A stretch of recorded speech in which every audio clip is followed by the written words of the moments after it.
அண்ணாமலைஜி எப்படி விட முடியும்? ஐயா பொக்கிஷம் ஐயா அவரு. ஆ? அண்ணாமலைஜி வந்து பொக்கிஷம். பொக்கிஷம். கண்டிப்பா.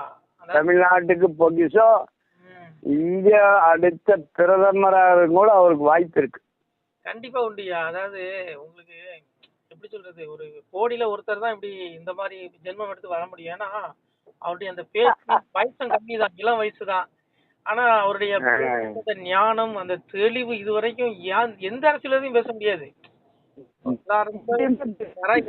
பேசுவாங்க. ஆனா இவர் அப்படி இல்ல, சுயமா அப்படி இந்த எப்படி சொல்ல, வில்லுல இருந்து புறப்படுற அம்பு மாதிரி ஒவ்வொரு பேச்சும் அப்படி என்ன அதுயா, சாதாரண மனுஷனால இதெல்லாம் முடியாதுயா. இதெல்லாம் அவருக்குலாம் ஒரு இறை சக்தி இருக்குது.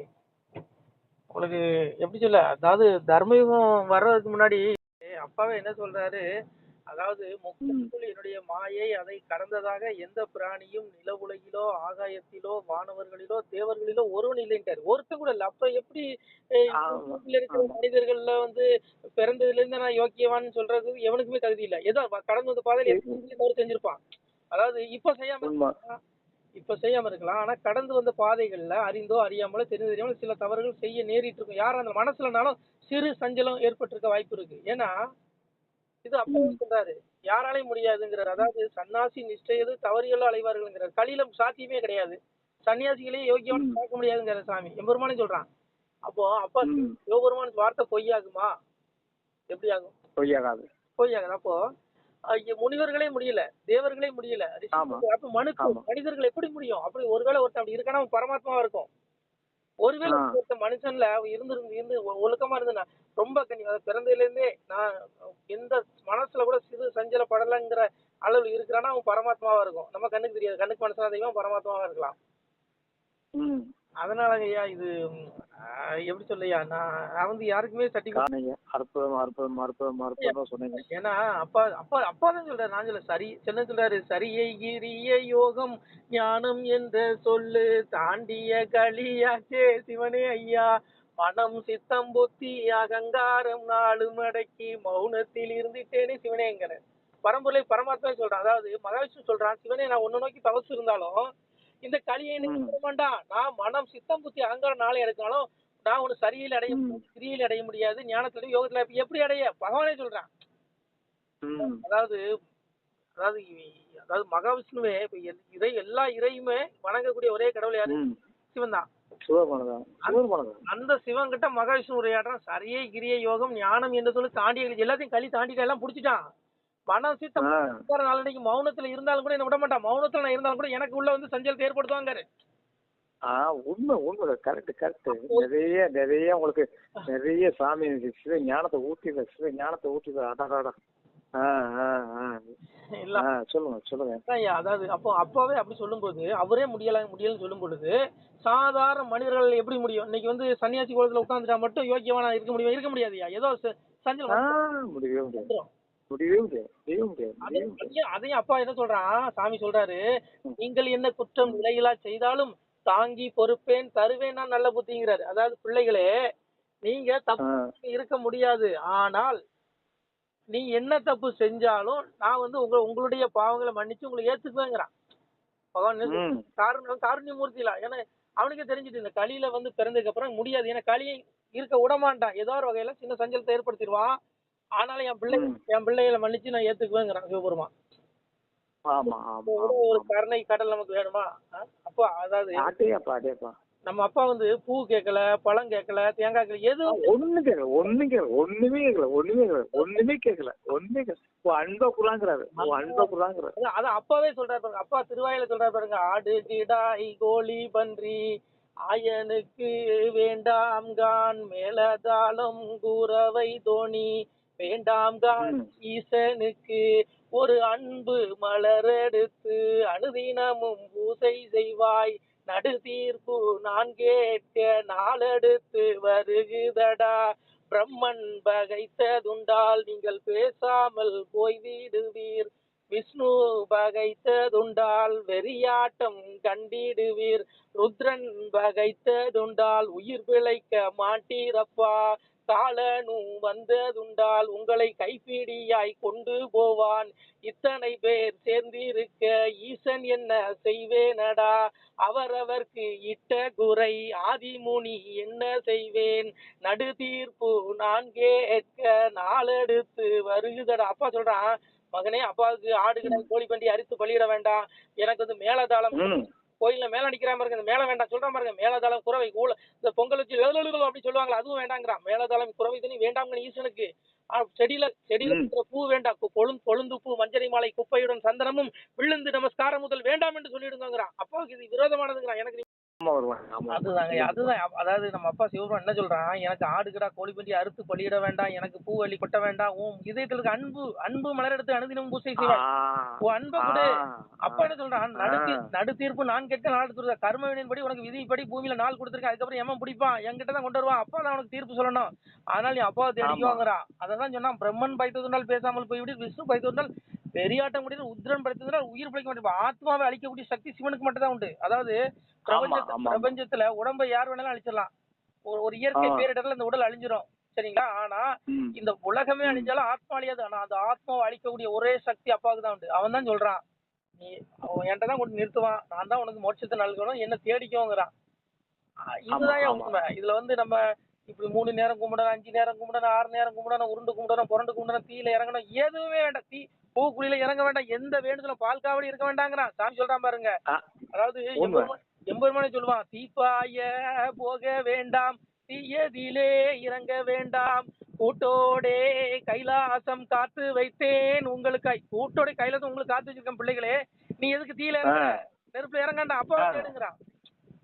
எப்படி கடவுள் தெரியுமா, எவ்வளவு பெரிய எளிமையான கடவுள் சிவபெருமான். ஆனா என்ன செய்ய, அந்த மக்கள் வந்து இன்னைக்கு அறியாமையில என்ன பண்றான், சாமியார்கள் காலில் போய் விழுறான், இந்த குறி சொல்றவன் கால்ற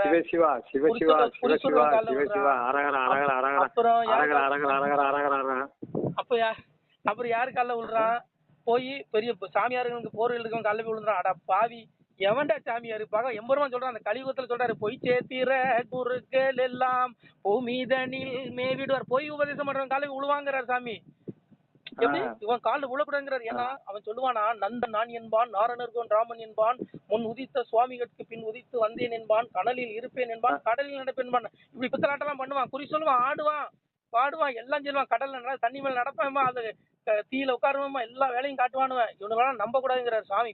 பகவானே சொல்றான், நந்தன் நான் என்பான், நாரணர்கோன் ராமன் என்பான், முன்னுதித்த சுவாமிகளுக்கு பின் உதித்து வந்தேன், நான் தானே நாராயணோட அவதாரம், நான் தான் சிவனுடைய அவதாரம் சொல்லுவானா. இந்த பிராடுகளை நம்பாதேங்கிறான் அப்பா சொல்றான். ஆனா இந்த மனிதர்கள் கூட்டம் யார் தெரியுமா நம்புவான், பெரிய பெரிய சாமியார்கள் இந்த ஆசனத்துல உட்காந்து அவன் கல்ல விடுவான். ஏண்டா அவன் போக விரும்பிடா, போகிடா, அவன் உனக்கு பாவம் தாடா வரும், உனக்கு எப்படா மோட்சம் கிடைக்கும். நான் சொல்லுங்க, அப்பா சொல்றான், உண்மையான சாமி யாரு, உண்மையான துறவி யாரு, அப்பா சொல்றான் பாருங்க, வருவோம் நாம் இறப்பன் பரப்பன, இறப்பனை கை கொண்டார் இணையத்தார் மாமுனியே, பரப்பனை கை கொண்டார் பரம் ஏத்தார் மாமுனியங்கிற. அதாவது சாமி சிவபெருமான் எந்த கோலத்துல வருவானா, இறந்து குடிச்சா பிச்சை எடுத்து சாப்பிடுற கோலத்துல வருவானா, அங்கங்க பிச்சை வாங்கி சாப்பிட்டு கிழிஞ்ச ஆடையோட ரோட்டரும் பட்டு கிடப்பான். அவன் தான் உண்மையான சாமியாரு. இவன் அவனை நாட்டம் அடிக்குதுமா, அதாவது ரோட்டரும் பிச்சை எடுத்து சாப்பிட்டு கிடக்கிறவன் வணங்கினா, இறப்பனை கைகொண்டார் இணையத்தார், என வணங்குறதுக்கு என்னை வணங்குவதற்கு சமம், பரப்பனை கை கொண்டார் பரமேத்தார் மாமுனியனா, பரதேசம் அலைவான், வீடு வாசல் இருக்காது, அங்கங்க பிச்சை வாங்கி சாப்பிட்டு ரோட்டோரும் மடத்தோரும் படுத்து கிடப்பான். அவன் தான் உண்மையான சாமியார். அவனுக்கு வணங்குனா பரமசிவனாகிய என்னை வணங்குவதற்கு சமங்கிறான். ஆனா இவனுக்கு என்ன பண்ணுவான், இந்த கள்ள உபதேசம் 2 புத்தகத்தை படிச்சு வச்சு உபதேசம் பண்ற பின்னாடி போய் உட்காந்துக்கிட்டு அப்படியே அவன் காலில் விழுந்துக்கிட்டு இவன் பொன்பொருள் தேட்டெல்லாம் என்ன பண்ணுவான், கொண்டு கொட்டுவானா. அதையும் சாமி சொல்றான், என்ன சொல்றான், திருத்தத்துடனே சிவத்தை தேடார்கள், கருத்துடனே பிச்சை எது போடாமல் பேய்க்கு கொடுத்திடுவார், அச்சமுடன் தண்டம் அதற்கிடுவார், உண்டாக்கி வைத்த சிவ உட்பொருளை தேடாது கண்டதெல்லாம் தெய்வம்னா கையெடுப்பாருங்க. சிவபெருமானே சொல்றான், பிள்ளைகளே பசிக்குங்கிறவனுக்கு பிச்சை போட மாட்டான், ஆனா பெரிய வச்சுக்க இந்த கோடி வச்சுக்க எல்லாத்தையும், ஏன்டா இது கருமண்டா, கருமம். நான் சொல்ல அப்பா சொல்றாருயா.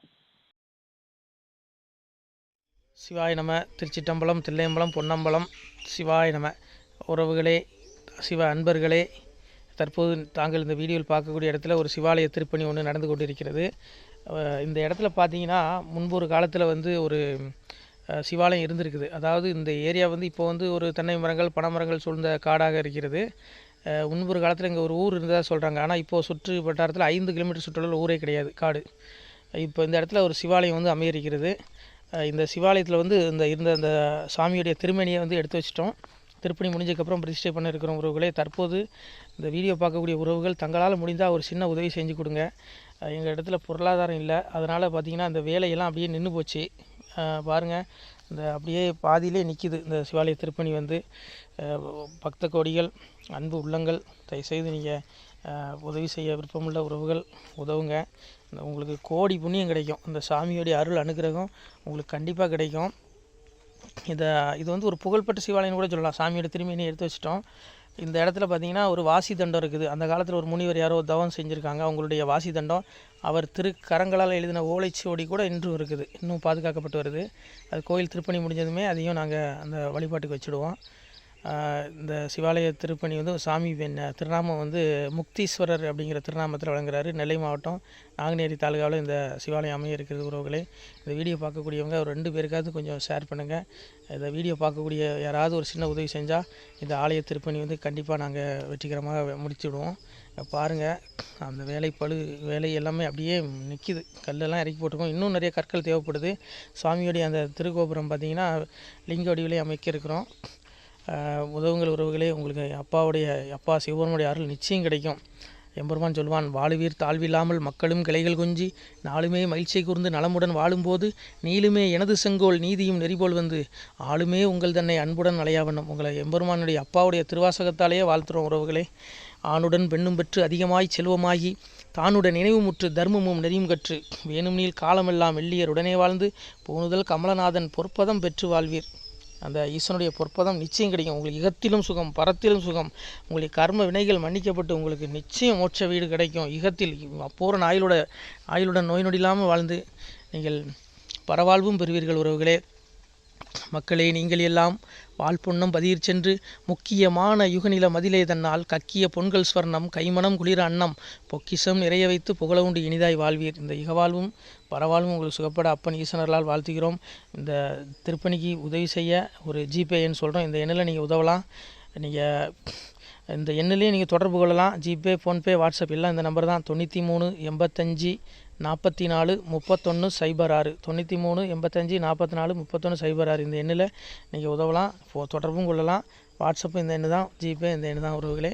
முடிந்தளவுக்கு 2 பேருக்காக ஷேர் பண்ணுங்கள். இந்த வீடியோ பார்க்கக்கூடிய யாராவது ஒருத்தர் சின்ன உதவி, நீங்கள் வந்து பெரிய அளவில் செய்யணும் கூட, நீங்கள் ₹1 நீங்கள் தந்தாலும் மனசார வேண்டி ஏற்றுக்கிறோம் உறவுகளே.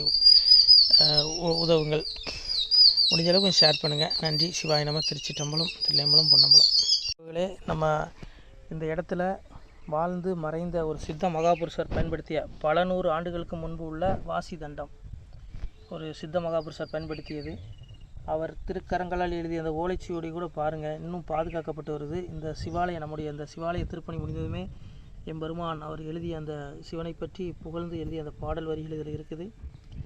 இந்த வாசி தண்டம் அவர் பிரதிஷ்டை செய்த அந்த லிங்க திருமேனியையும் இந்த இடத்துல நாம் இந்த ஆலயம் கட்டி நாம் பிரதிஷ்டை செய்திருக்கிறோம். அனைவரும் இந்த ஆலய பிரதிஷ்டைக்கு கண்டிப்பாக வரணும். முடிஞ்ச அளவுக்கு இந்த வீடியோ பார்க்குறவங்க உதவி பண்ணுங்கள் உறவுகளை. பொருளாதாரம் இல்லாமல் திருப்பணி நின்று போச்சு. முடிஞ்ச அளவுக்கு ஷேர் பண்ணுங்கள், உதவுங்க. நன்றி. நம சிவாய. திருச்சிற்றம்பலம், தில்லையம்பலம், பொன்னம்பலம். இந்த புண்ணிய பலம் தங்களுக்கு கோடான கோடியாக வரும் உறவுகளை. நம சிவாய.